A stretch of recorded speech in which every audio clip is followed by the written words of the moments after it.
رحمة للعالمين.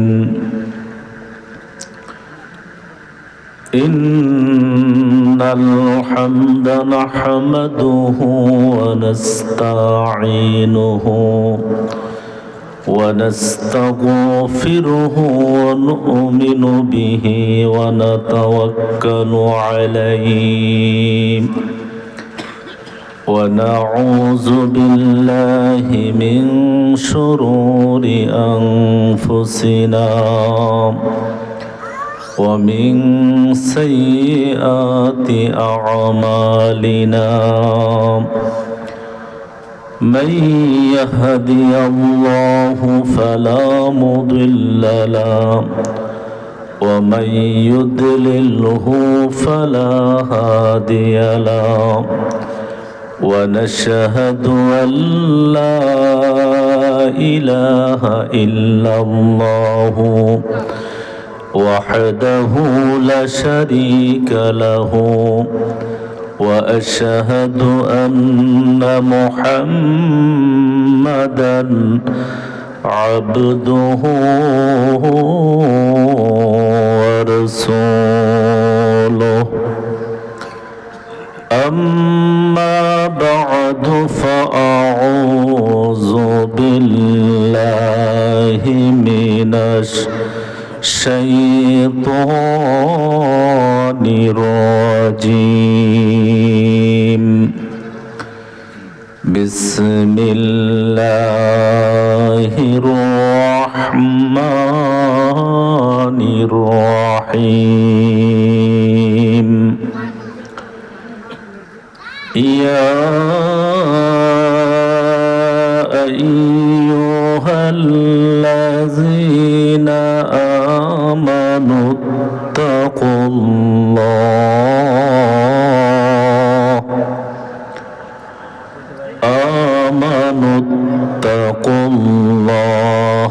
حق تقاته ولا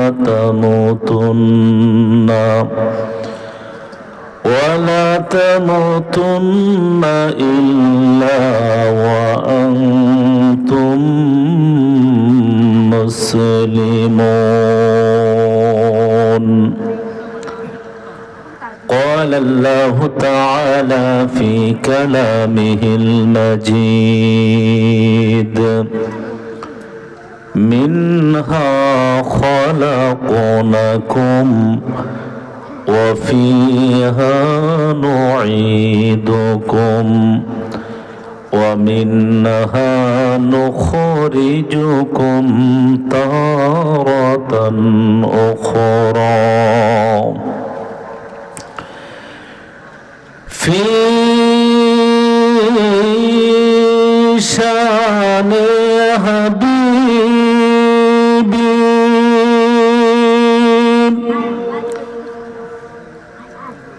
وفي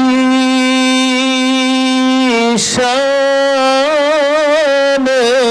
محبوبي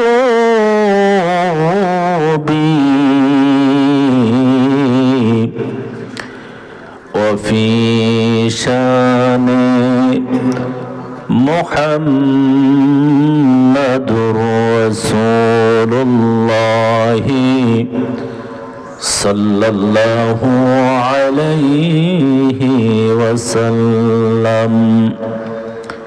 إن الله وملائكته يصلون على النبي. يا أيها الذين آمنوا صلوا عليه وسلموا تسليما. اللهم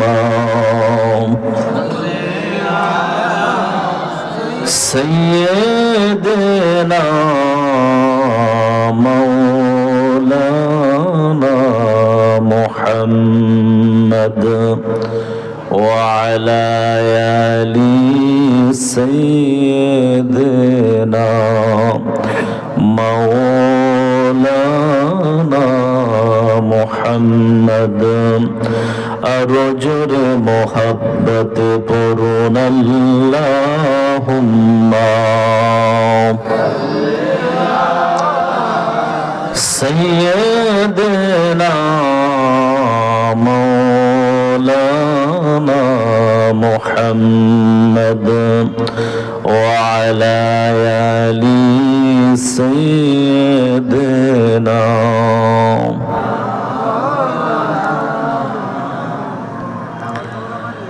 জানি না কেমনে গাহি গো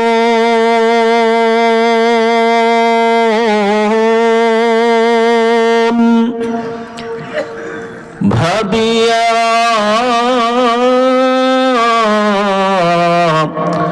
নাহি পাই যত গে যাই গে দেখি বহু উর্দে তোমার ঠাই আল্লাহুম্মা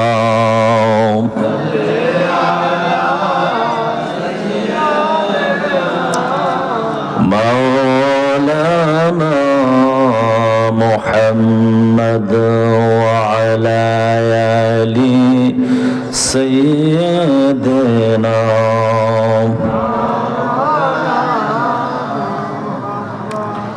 নবীর প্রেম ভালোবাসা নিয়ে নবীর উপরে দরুদ পড়তে কি ভালো লাগে? জোরে বলেন ভালো লাগে। নবী খুশি, আল্লাহ খুশি। নবী বেজার, আল্লাহ বেজার। আল্লাহ রব্বুল আলামিন বলেন, আমি নামাজও পড়ি না, রোজাও রাখি না, হজও করি না, যাকাতও দেই না, কিন্তু আমি আল্লাহ একটা আমল করি। আল্লাহ কি আমল করেন? আল্লাহ রব্বুল আলামিন পবিত্র কালামুল্লাহ শরীফে আল্লাহ তার হাবিবের মাধ্যমে ঘোষণা দিয়েছেন। এই মেসেজটুকু আল্লাহ রব্বুল আলামিন তার হাবিবের মাধ্যমে দুনিয়ার মানুষদেরকে আল্লাহ রব্বুল আলামিন দিয়েছেন। আল্লাহ রব্বুল আলামিন বলেন, ইন্নাল্লাহা ওয়া মালাইকাতাহু ইউসাল্লুনা আলান নবী ইয়া আইয়ুহাল্লাযীনা আমানু সাল্লু আলাইহি ওয়া সাল্লিমু তাসলিমা। আল্লাহ রাব্বুল আলামিন বলেন, নিশ্চয়ই আমি আমার ফেরেশতাদেরকে নিয়ে আমার বন্ধু নবী মুহাম্মদ রাসূলুল্লাহ সাল্লাল্লাহু আলাইহি সাল্লামের উপরে দুরূদ ও সালাম পাঠ করি। আজকে আমরা নবীর উপরে দুরূদ সালাম পড়তে বখেলামি করি কি করি না? এক ধরনের আলেম সম্প্রদায় আমাদের মাঝে বাহির হয়েছে, যারা বলে নবীর উপরে দুরূদ পড়া বেদাত, সালাম দেওয়া বেদাত। বাবারা আমার, আজকে বেদাত আমরা কোথাও খুঁজে পাইলাম না। যে নবীর খাতিরে আল্লাহ রব্বুল আলামিন দুনিয়া বানাইলো, যে নবীর খাতিরে আল্লাহ আসমান বানাইলো, জমিন বানাইলো, জান্নাত বানাইলো, হাউজে কাউসার বানাইলো, আপনাকে আমাকে বানাইলো, কার দ্বারা সিন্নি খাইলা মোল্লা চিল্লা না? যে নবীকে সৃষ্টি না করিলে আজকে কিছুই সৃষ্টি হইতো না।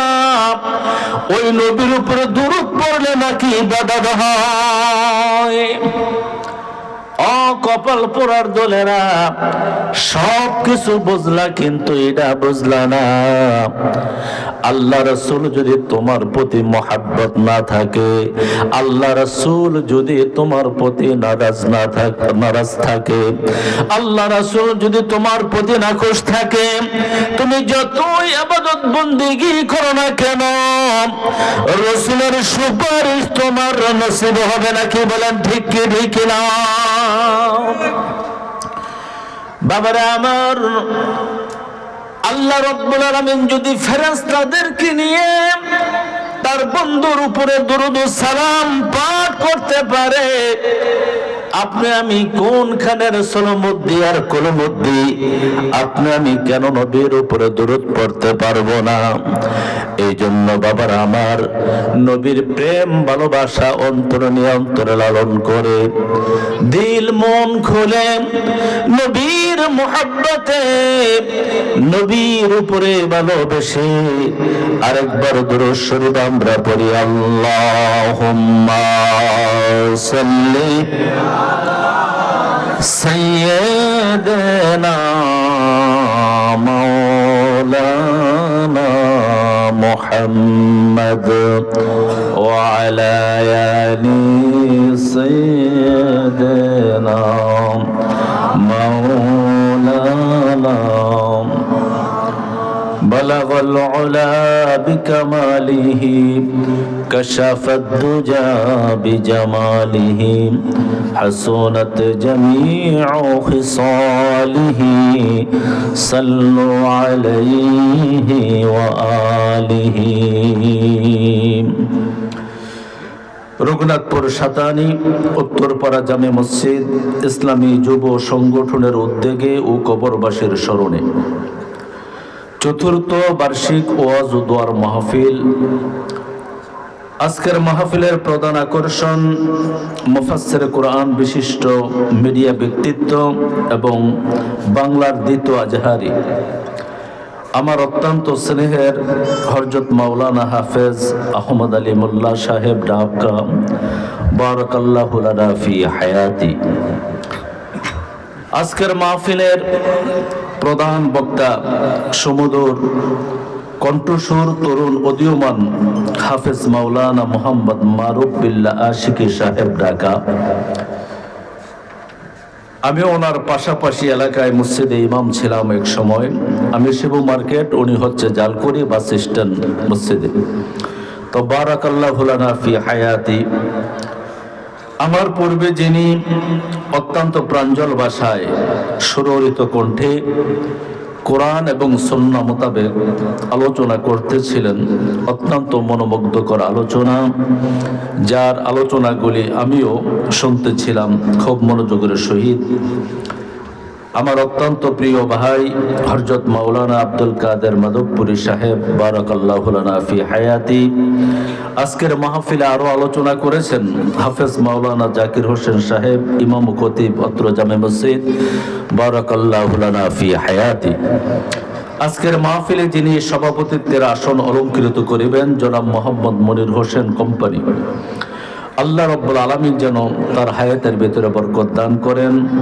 আজকের মাহফিলে প্রধান অতিথি হিসাবে যিনি আসন গ্রহণ করিবেন আমাদের অত্যন্ত পরিচিত মুখ জনাব হাজী মোহাম্মদ আবুল কালাম স্বর্ণকার সাহেব।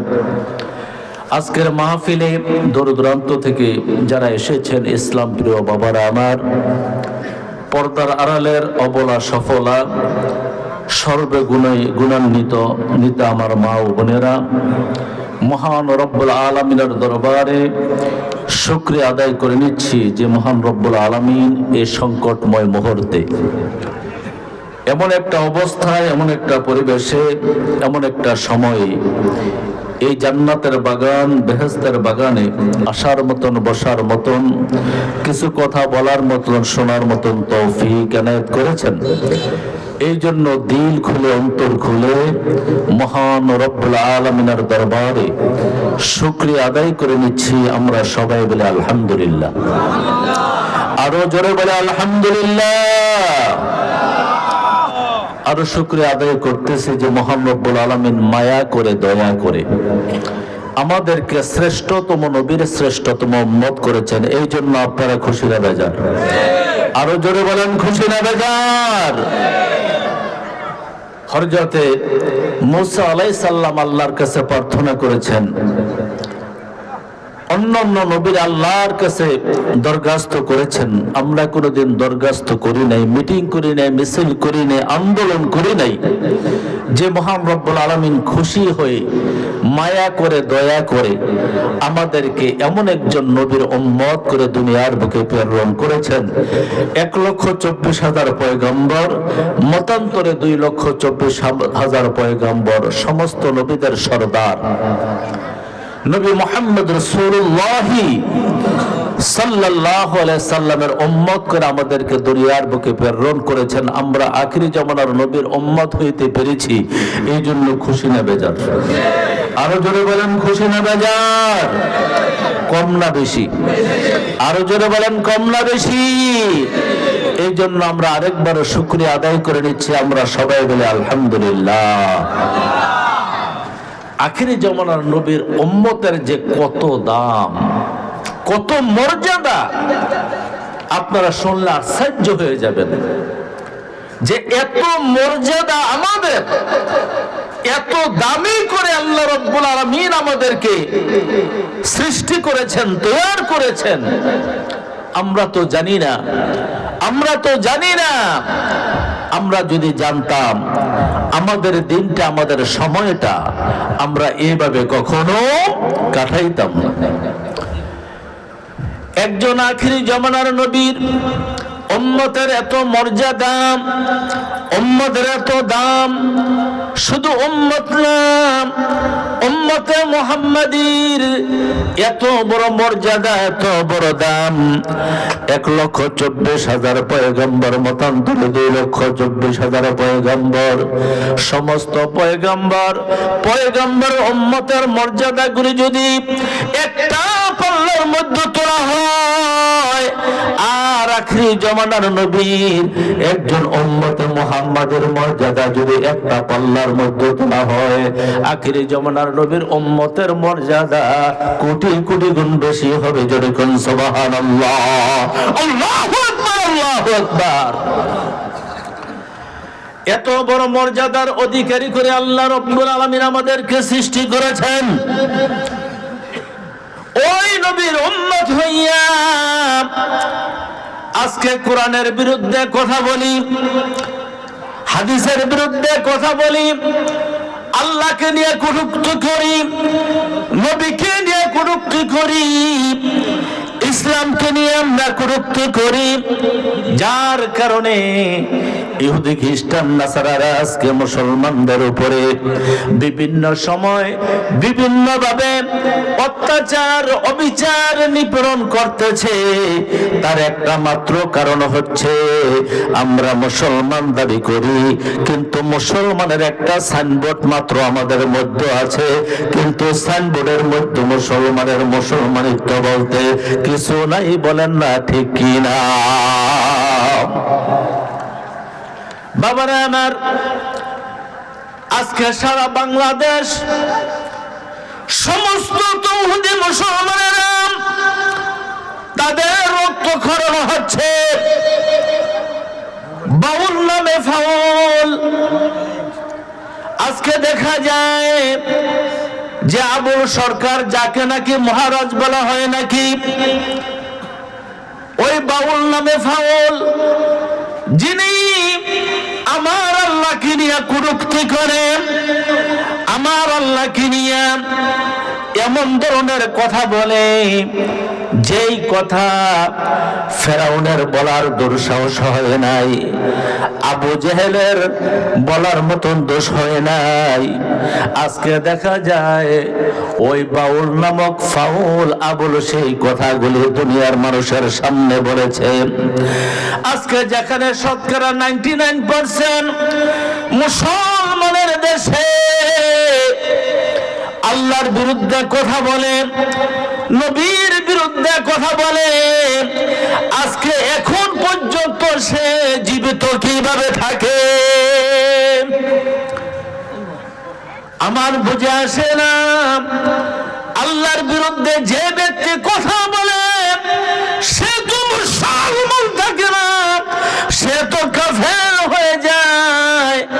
আর তাকে যে সাপোর্ট করে সাথে সাথে সে মুরতাদ হয়ে যায়। শতকরা 99% মুসলমানের দেশে তসলিমা নামক একজন মহিলা, যিনি আল্লাহর বিরুদ্ধে কথা বলার কারণে, কোরআনের বিরুদ্ধে কথা বলার কারণে তৌহিদি মুসলমান যখন রাস্তায় নেমে গিয়েছিল, ওই দিন কে সারসিনার মুরিদ, কে চরমনার মুরিদ, কে উজানির মুরিদ, কে সোনাকান্দার মুরিদ, সমস্ত আম জনতা মুসলমান, সমস্ত মুসলমানের একটাই দাবি ছিল, সমস্ত মুসলমানের মুখে একটাই স্লোগান ছিল, তাসলিমাকে ফাঁসের কাঠগড়ার মধ্যে ঝোলাও।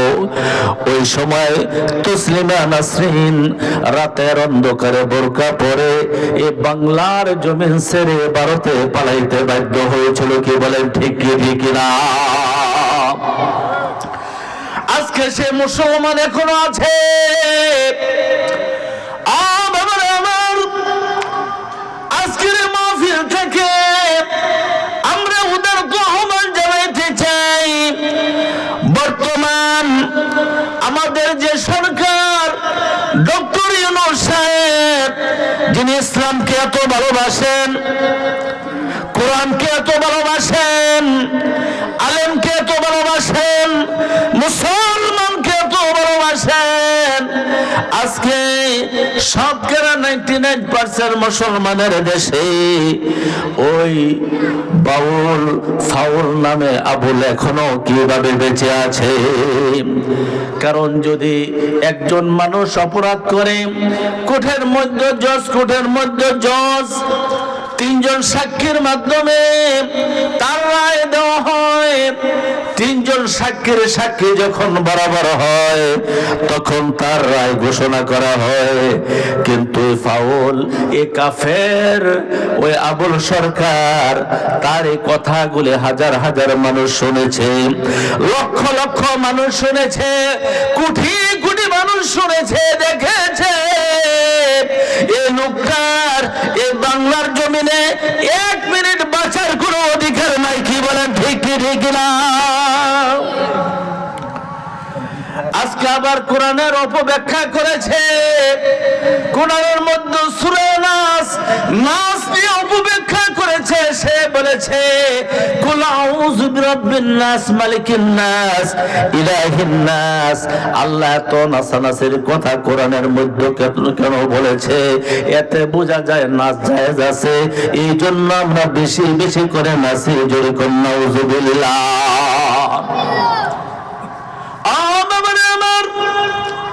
আমি বলতে চাই, আল্লাহ রাব্বুল আলামিন এই সূরা নাসকে কেন নাযিল করেছেন?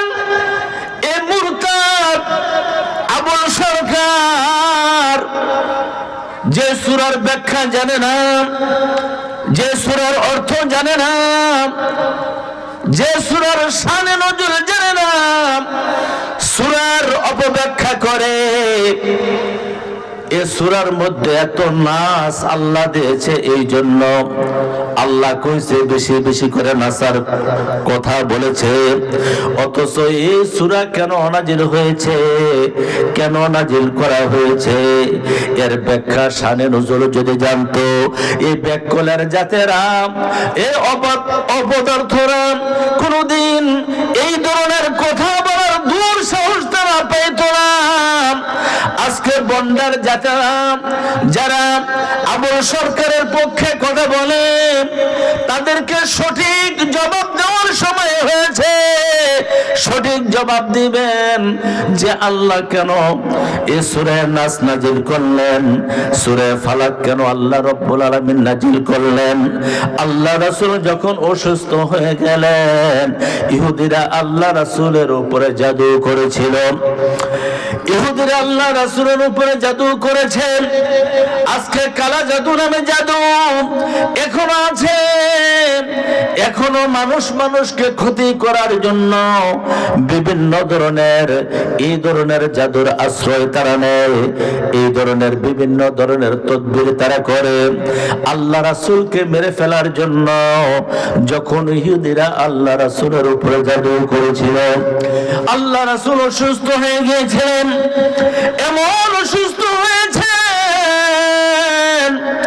আল্লাহ রাসূল যখন অসুস্থ হয়েছেন, কিন্তু আল্লাহ রাসূল কে আল্লাহ রাব্বুল আলামিন এত মর্যাদা দেওয়ার কারণে আল্লাহ রাসূল তার ব্রেন ঠিক ছিল, আল্লাহ রাসূল সবকিছু বুঝতেন, আল্লাহ রাসূল সবকিছু শুনতেন।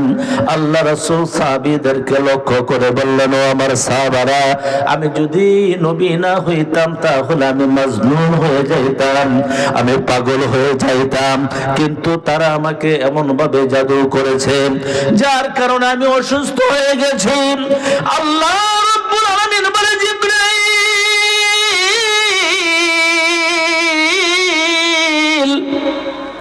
আমার বন্ধু আজকে অনেক দিন যাবত অসুস্থ, ইহুদিরা আমার বন্ধুকে মারার জন্য, আমার বন্ধুকে হত্যা করার জন্য তারা জাদু করেছে, আমার বন্ধুকে দুনিয়া থেকে সরায় দেওয়ার জন্য ইহুদিরা জাদু করেছে।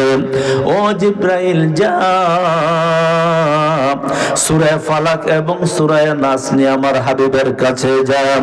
আমার হাবিব পরে যখন শরীরের মধ্যে ফু দেবে, ফু দেওয়ার সাথে সাথে শরীর থেকে সমস্ত জাদুর আসর আমি রব্বুল আলামিন দূর করে আমার হাবিবকে আমি পরিপূর্ণ সুস্থতা দান করব। যেরকম সুবহানাল্লাহ, আল্লাহু আকবার, আল্লাহু আকবার। আমার এই সূরা ফালাক সূরা নাসের এত বড় মর্যাদা, এত বড় হাকিকত, কেউ যদি কাউকে জাদুর আসর করে, জাদু করে, আপনি অনুমান যদি করতে পারেন যে আপনি অসুস্থ হয়ে যাচ্ছেন, মনে হয় আপনাকে কেহ কিছু করেছে, আপনি ওযু করে 2 রাকাত নামাজ পড়ে পবিত্রতা আপনি অর্জন করে বিসমিল্লাহর সহিত সূরা ফালাক এবং সূরা নাস পড়ে আপনি যদি 2টা হাতের মধ্যে এইভাবে ফু দিয়া মাথা থেকে পাও পর্যন্ত মাসহ করতে পারেন, মুসা দিতে পারেন, এই আমলটা যদি আপনি একাদশে 3 দিন করতে পারেন, আল্লাহর কোরআন মিথ্যা হইতে পারে না। সমস্ত জাদুর আসর, সমস্ত অসুস্থতা থেকে আপনাকে শেফা করবেন কে? আরো জোরে বলেন কে? ওই আল্লাহ আছে কি নাই? ওই আল্লাহর প্রতি বিশ্বাস আছে কি নাই? ও বাবা আমার, আল্লাহর প্রতি যদি আমাদের বিশ্বাস থাকতো, আল্লাহর প্রতি যদি আমাদের পরিপূর্ণ আস্থা থাকতো, তাহলে আজকে শতকরা 99% মুসলমানের দেশে আজকে কেন ভূমিকম্পের মতন গজব আসতেছে?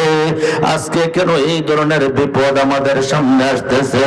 আল্লাহ রাব্বুল আলামিন বলে, বান্দারে, ও আমার বান্দি, তোমরা যখন আমার হুকুম পালন করো, আমার বন্ধুর সুন্নতি তরিকায় তোমরা যখন জীবন যাপন করো, আমি রব্বুল আলামিন কঠিন কোন বিপদ দিয়ে আমি তোমাদেরকে ভয় দেখাইব না, কঠিন কোন মুসিবত দিয়ে আমি তোমাদেরকে বিভিন্ন ধরনের সমস্যার সম্মুখীন করব না। আমি রব্বুল আলামিন তোমাদেরকে আমার রহমতের ছায়া দিয়ে রাখবো, সমস্ত বিপদ আপদ থেকে আমি রব্বুল আলামিন তোমাদেরকে হেফাজত করব। আজকে কেন এত ভূমিকম্প, আজকে কেন এত সমস্যা? তার পেছনে কারণটা কি? বলতে পারেন, হুজুর আমরা তো মুসলমান, আমরা তো আখিরি জামানার নবীর উম্মত। আজকে দেখা যায় এই ধরনের গজব কেন আসে? আমি আপনাদের মাঝে একটা প্রশ্ন রাখতে চাই, বর্তমানে মসজিদ কম না বেশি? আরো জোরে বলেন, কম না বেশি? আমাদের গ্রামের কথা বলছি না, সারা বাংলাদেশের কথা বলছি। এত মসজিদ, এত মসজিদ। আজকে দেখা যায় একটা নফলকে কেন্দ্র করে, একটা নফলকে কেন্দ্র করে একটা মসজিদ থেকে বাহির হয়ে সমাজ আলাদা করে ফেলে, আর একটা মসজিদ তৈরি করে ফেলে। কিন্তু মসজিদের খোরাক হয়েছে মুসল্লি। মসজিদ আছে কিন্তু মুসল্লি নাই। কি বলেন, ঠিক না? 8,000 10,000 টাকা দিয়ে একজন ইমাম সাহেব রাখা হয়।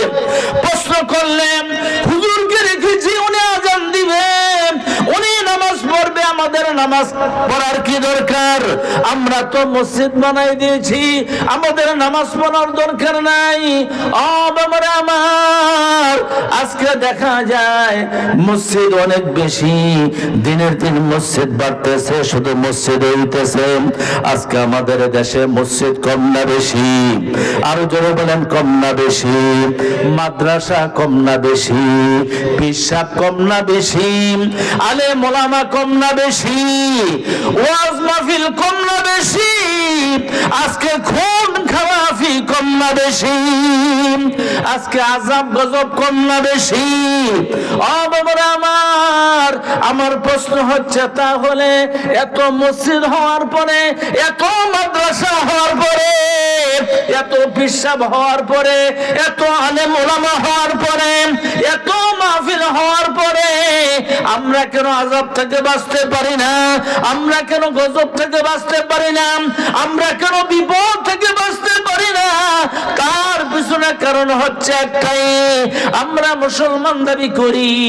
আমি যে বলেছিলাম মুসলমান মানে একটা সাইনবোর্ড, কিন্তু মুসলমান এমন মুসলমান আছে নামাজ পড়তে পড়তে কপাল খড় করে ফেলেছে। যদি জিজ্ঞাসা করা হয় ফজরের নামাজের নিয়তরা বলো, বলতে পারে না। জোহরের নামাজের নিয়তরা বলো, বলতে পারে না।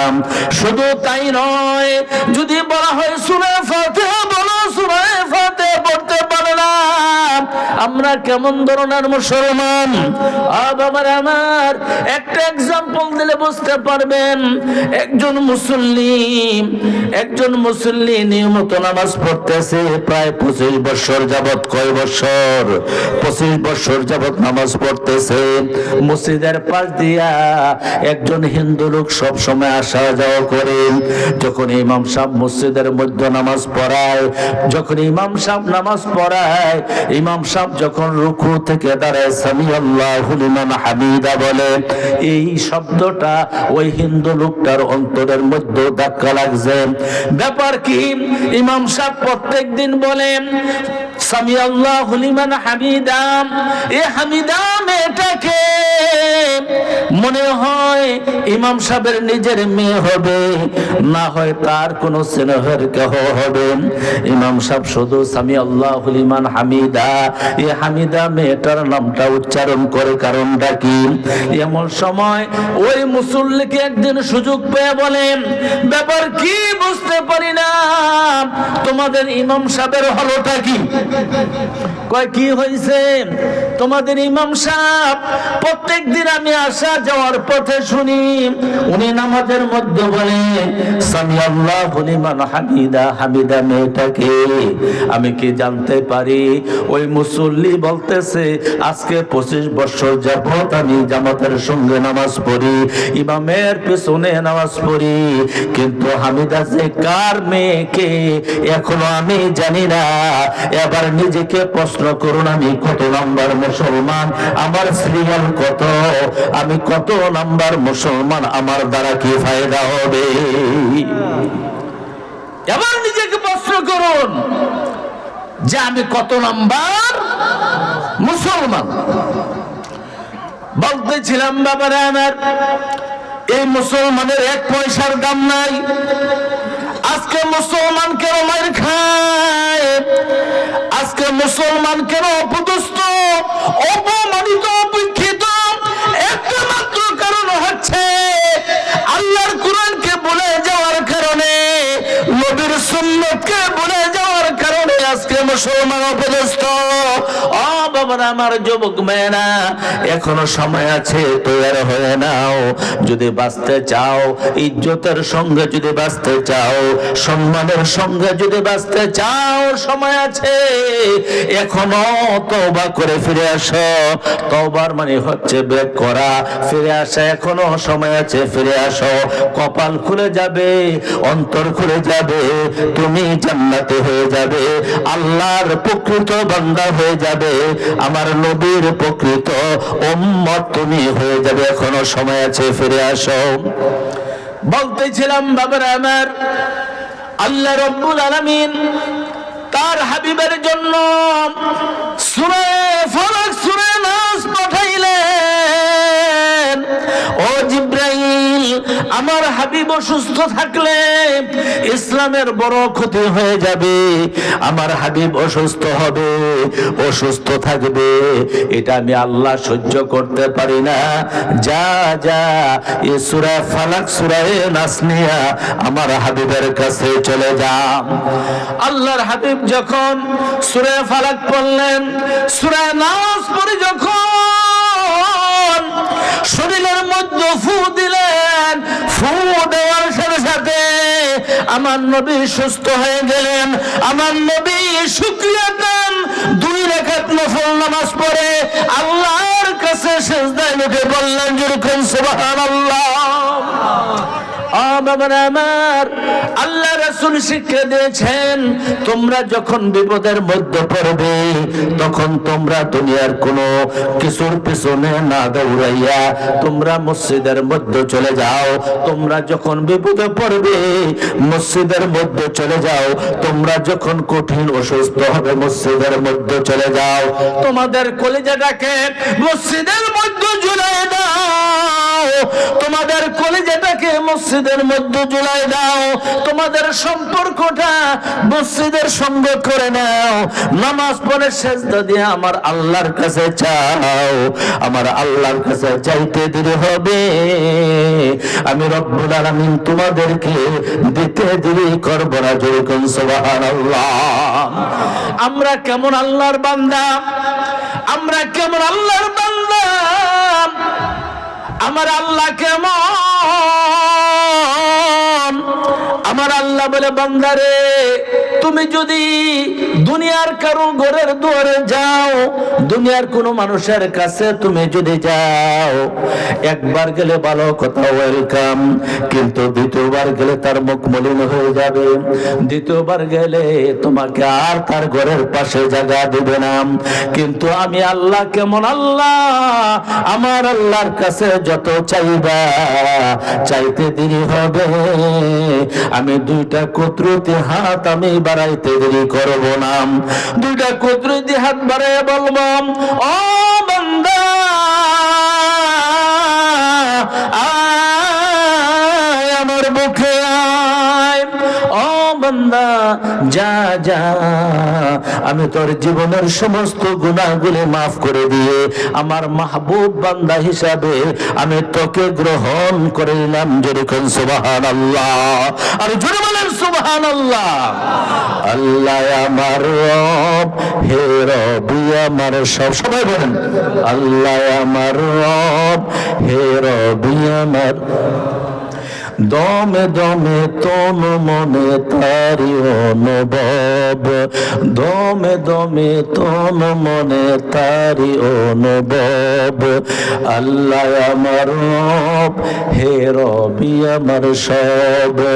আল্লাহ আমার রব, হে রবি আমার সব।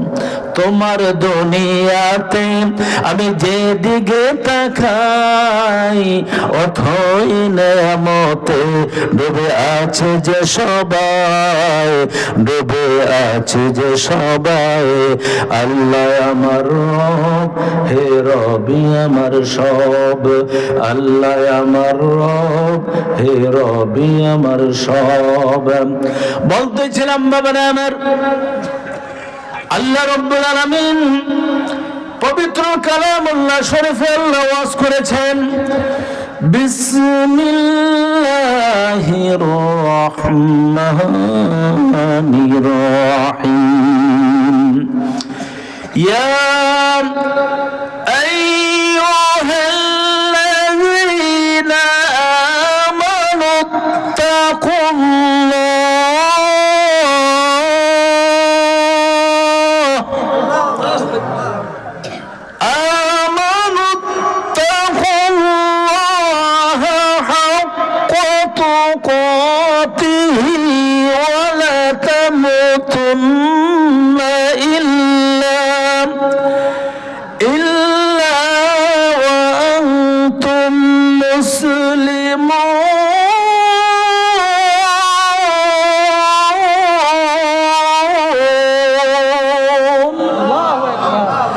আল্লাহ রাব্বুল আলামিন বলেন, হে ইমানদারেরা, হে বিশ্বাসীরা, তোমরা পরিপূর্ণভাবে মুসলমান হয়ে যাও, পরিপূর্ণভাবে মুসলমান হয়ে যাও, পরিপূর্ণভাবে ইসলামের ভিতরে প্রবেশ করো, ইসলামের ভিতরে পরিপূর্ণভাবে তোমরা ঢুকে পড়ো। আর মুসলমান না হইয়া তোমরা মৃত্যুবরণ কইরো না। বলতে পারেন, হুজুর আমরা তো মুসলমান, আমার দাদা মুসলমান, আমার বাবা মুসলমান, আমিও তো মুসলমান। আল্লাহ রাব্বুল আলামিন কোন মুসলমানের কথা বলেছেন? ও বাবারা আমার, যে মুসলমানের ভিতরে আল্লাহর কোরআন আছে, যে মুসলমানের ভিতরে নবীর সুন্নাহ আছে, যে মুসলমানের ভিতরে তাকওয়া আছে, যে মুসলমানের অন্তরে কোন ইহুদি কোরআনের বিরুদ্ধে কথা বলার সাথে সাথে ওই মুসলমান তার জীবনকে পরোয়া না করে ওই মুসলমান ঘর থেকে বাহির হয়ে যায়, ওই মুসলমান বাঁচতে চায় না, ওই মুসলমান একমাত্র আল্লাহর রাস্তায় জীবনকে বিলীন করে দিয়ে ইহুদি খ্রিস্টান নাসারাদের সঙ্গে লড়তে চায়। যে মুসলমান শাহাদাত বরণ করতে চায়, ওই মুসলমানের কথা আল্লাহ রাব্বুল আলামিন উল্লেখ করেছেন। আমরা কেমন মুসলমান? ঘরের পাশে মসজিদ আজান হয়, ও বাবারা আমার, আমরা কেমন মুসলমান হইলাম? আমাদের অন্তরের মধ্যে এতটুকু ভয় হয় না, এতটুকু মায়া হয় না যে মুয়াজ্জিন সাহেব বলতেছে হাইয়া আলাস সালাহ, হাইয়া আলাস সালাহ, হাইয়া আলাল ফালাহ, হাইয়া আলাস সালাহ, নামাজের দিকে আসো, হাইয়া আলাস সালাহ, নামাজের দিকে আসো, হাইয়া আলাস সালাহ, নামাজের দিকে আসো, হাইয়া আলাল ফালাহ, নামাজ যদি তুমি পড়ো, সালাতের দিকে যদি তুমি আসো, তোমার কল্যাণ হবে, তোমার মঙ্গল হবে, তোমার ভালো হবে, তুমি সুন্দর জীবন যাপন করতে পারবে। বলতেছিলাম বাবারা আমার, ওই আউল বাউল ওই ফাউল ব্যক্তিরা আজকে কোরআনের বিরুদ্ধে কথা বলে, আজকে আমার নবীর বিরুদ্ধে কথা বলে, তার একটা মাত্র কারণ হচ্ছে আজকে আমাদের সংসদগুলি কোরআন দিয়ে চলে না, আজকে আমাদের আইন আদালতগুলি বিচারগুলি কোরআন দিয়ে চলে না। আজকে যদি কোরআন দিয়ে চলতো, এই দেশের মধ্যে কোন আউল বাউল ফাউল আল্লাহর বিরুদ্ধে কথা বলে, কোরআনের বিরুদ্ধে কথা বলে, একটা সেকেন্ডও বাঁচতে পারতো না। কি বলেন, ঠিক কি ঠিক না? ইসলামের শত্রুরা হুঁশিয়ার শব্দ, ইসলামের শত্রুরা হযরত মাওলানা আক্তার জামান সিদ্দিকী সাহেব। বলতেছিলাম বাবারা আমার, আজকে দেখেন সৌদি আরবে আজান দেওয়ার পরে কোটি কোটি টাকার সোনার দোকান ফেলে দিয়ে তারা মসজিদে চলে যায়। আমার একজন বন্ধু সৌদি আরবে চাকরির সুবাদে গিয়েছিল, উনি বললেন, আমি কাপড় ক্রয় করার জন্য যখন মার্কেটে গেলাম, কাপড় দাম করতেছি, এমন সময় যখন আল্লাহু আকবার, আল্লাহু আকবার যখন আজানের ধ্বনি আমাদের কানের মধ্যে শুরু হলো, আমরা শুনতে পাইলাম, সাথে সাথে সৌদি দোকানদার বললাম, ও হাজি, হারাম, আল্লাহ আল্লাহ রাব্বুল আলামিনের ডাক এসে গেছে। এখন আমাদেরকে আল্লাহকে সিজদা করার জন্য মসজিদে যাইতে হবে। এখন ব্যবসা করা হারাম, এখন কাজ করা যাবে না, ব্যবসা করা যাবে না। দোকান ছেড়ে দিয়ে, কোটি কোটি টাকার স্বর্ণের দোকান ছেড়ে দিয়ে মসজিদের মধ্যে চলে যায়। কিন্তু তাদের বিশ্বাস আছে, সর্বপ্রথম বিশ্বাস আল্লাহর উপরে, দ্বিতীয় নম্বরে বিশ্বাস এই দেশটা কোরআন দিয়ে চলে, চুরি করলে চোরের হাত কাটা যাবে। কি বলেন, ঠিক কি ঠিক না? বাবারা আমার, তুমি যদি বাদশার ছেলে হও, তুমি যদি স্বরাষ্ট্রমন্ত্রীর ছেলে হও, তুমি যদি প্রধানমন্ত্রীর ছেলে হও, তুমি যদি আইনমন্ত্রীর ছেলে হও, তুমি যদি শিক্ষামন্ত্রীর ছেলে হও, তুমি যদি বড় ধনী লোকের ছেলে হও না কেন, কিন্তু তুমি যদি চুরি করো, তোমার শাস্তি হয়েছে হাত কাটা।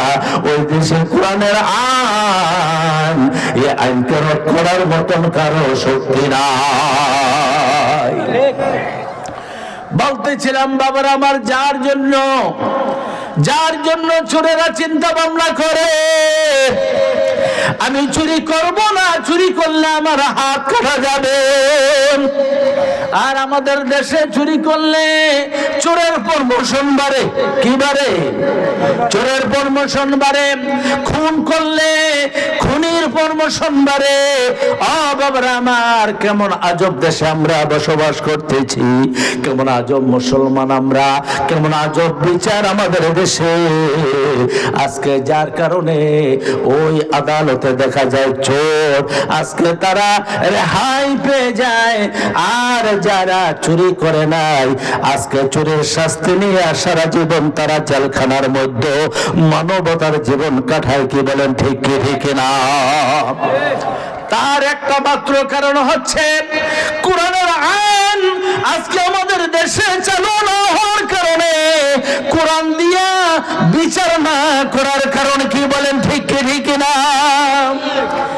আজকে আমার দেশে ডাব চুরির বিচার হয়, আজকে আমার দেশে কাঁঠাল চুরির বিচার হয়, আজকে আমার দেশে মুরগি চুরির বিচার হয়, আজকে আমার দেশে গম চুরির বিচার হয়। বাবারা আমার, এসি রুমের ভিতরে বসে দামি দামি কোট টাই পরে আজকে কলম দ্বারা গরিবের লক্ষ লক্ষ টাকা চুরি করে, ওই চোরদের কোনো বিচার হয় না। আর ওই চোরেরা যখন গম চুরির বিচার করে, ওই চোরেরা যখন ডাব চোরদের বিচার করে, তাদের কাছে আমাদের কি নিরাপদ? তাদের কাছে আমাদের বাংলাদেশের কি নিরাপদ? কি বলেন, ঠিকই ঠিক না? এই জন্য বাবার আমার, বর্তমানে সময় এসেছে, সুবর্ণ সুযোগ। একজন মসজিদের ইমাম সাহেব আপনি নিয়োগ দিবেন, 400-500 লোকের একজন ইমাম, একটা সমাজের একজন ইমাম। ইমামের চরিত্রের সার্টিফিকেট আপনারা চান, ইমামের চরিত্র কেমন, ইমামের আমল কেমন, ইমাম কোন জামা পরে, কোন টুপি পরে, ইমাম সাহেব কিভাবে চলে, কিভাবে হাঁটে, ইমাম সাহেবের বউ সুন্দর কিনা, ইমাম সাহেবের সন্তান কি করে, এতগুলি সার্টিফিকেট আপনাদেরকে দিতে হয়। মাত্র একটা মহল্লার ইমাম সাহেব অল্প কিছু লোকের ইমামতি করার জন্য যদি তার এত চারিত্রিক সার্টিফিকেট আপনাদেরকে দিতে হয়, আজকে হাজার হাজার লক্ষ লক্ষ ইমাম, লক্ষ লক্ষ আজকে মানুষের একজন আমাদের বিচারক, আমাদের পরিচালক, আমাদের এমপি মন্ত্রী হবে, প্রধানমন্ত্রী হবে। বাবারা আমার, তারা কিভাবে সমাজ চালাইবেন, কিভাবে রাষ্ট্র তারা চালাইবে, এখন আমাদেরকে সময় এসেছে বোঝার জন্য।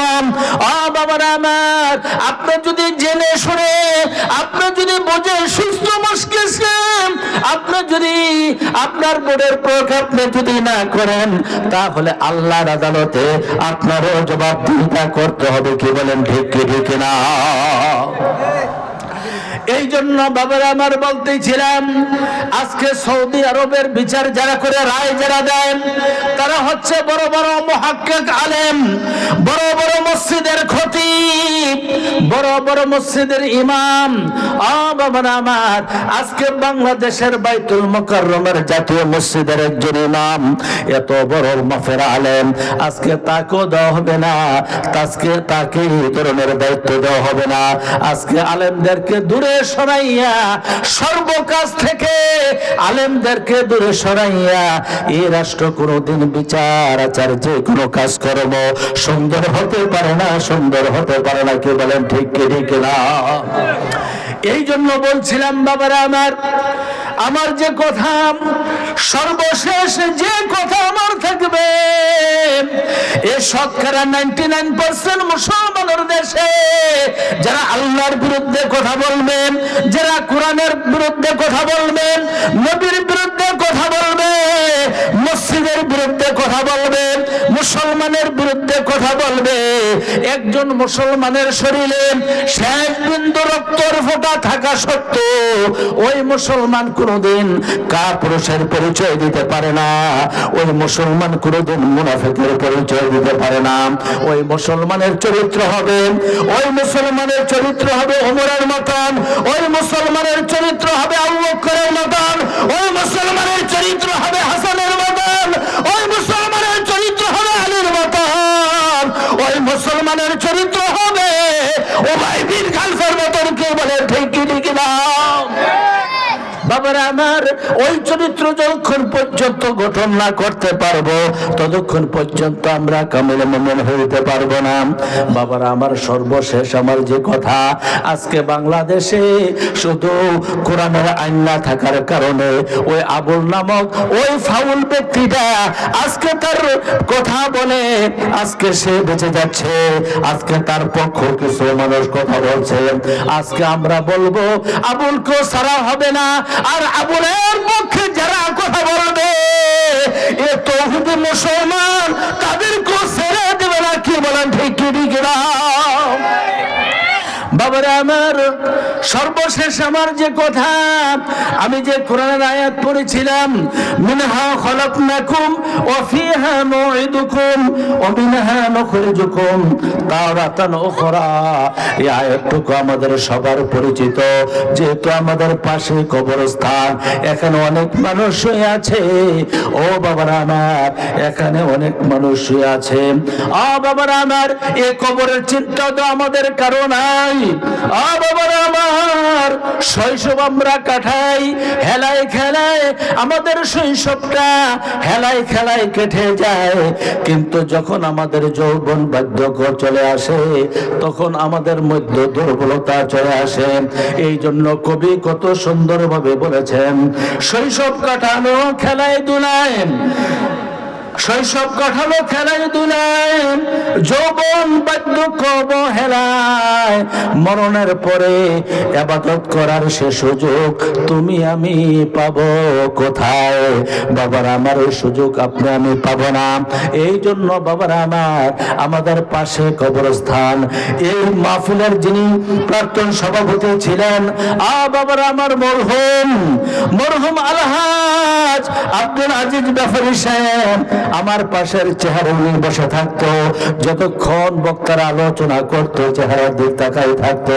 আজকে উনি এখানে শুয়ে আছে। ও বাবার আমার, আপনি আমি কেহ দুনিয়াতে থাকবো না। কি বলেন, ঠিক কি ঠিক না? নারে তাকবীর, নারে তাকবীর। প্রধান বক্তার আগমন, প্রধান বক্তার আগমন রঘুনাথপুরের পক্ষ থেকে, রঘুনাথপুরের পক্ষ থেকে। বাবার আমার, আমি